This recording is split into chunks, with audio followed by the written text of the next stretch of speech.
Mom speaks out after infant suffers brain damage from falling off bed. He's not the same.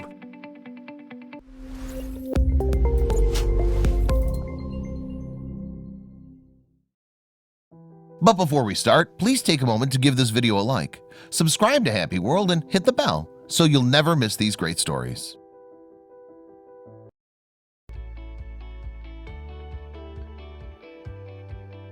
Paige Ferguson, 26, and her fiancé, 31-year-old Blake Linton, were hanging out with friends in their Truman, Arkansas, hometown on March 17 when they heard a loud thud.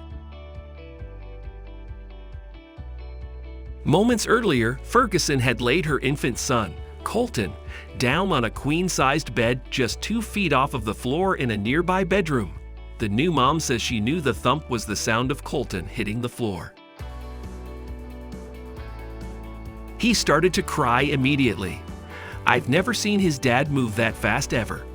Blake dropped everything and ran into the room to get him, Ferguson recalls. On the side of his head, there was a bump.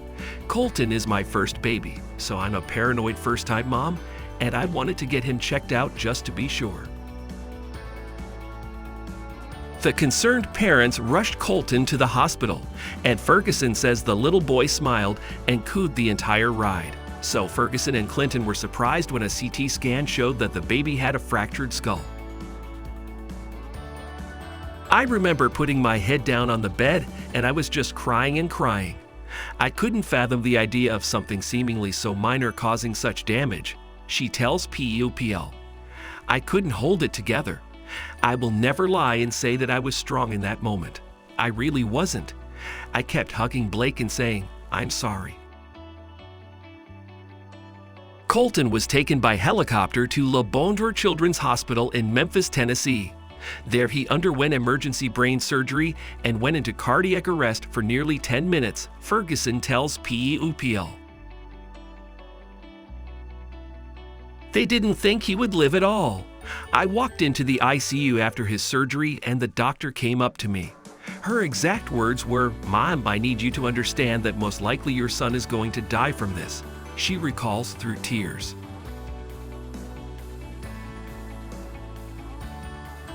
Hats Ferguson. I was in disbelief. I still am. I just kept praying and praying. I couldn't wrap my head around it. It felt like I was in a horrible dream, like this can't be real.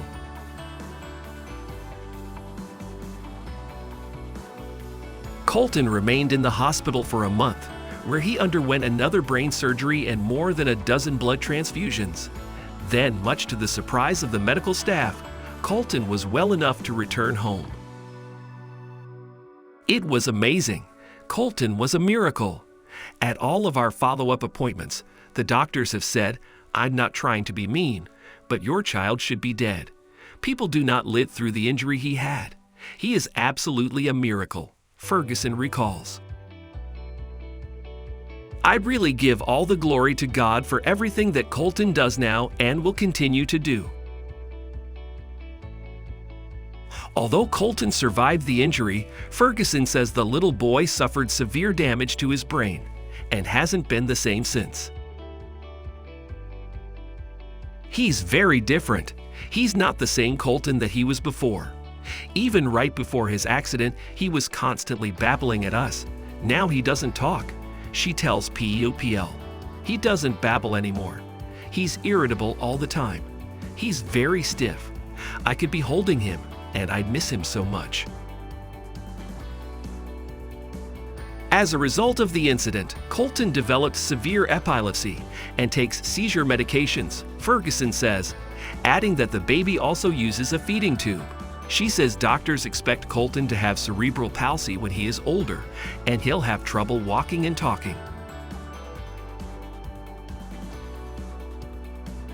He's the strongest child I've ever seen in my entire life.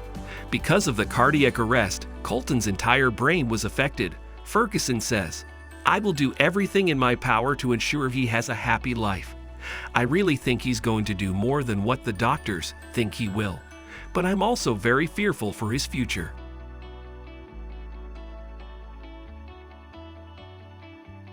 The family has set up a GoFundMe page to cover Colton's medical expenses.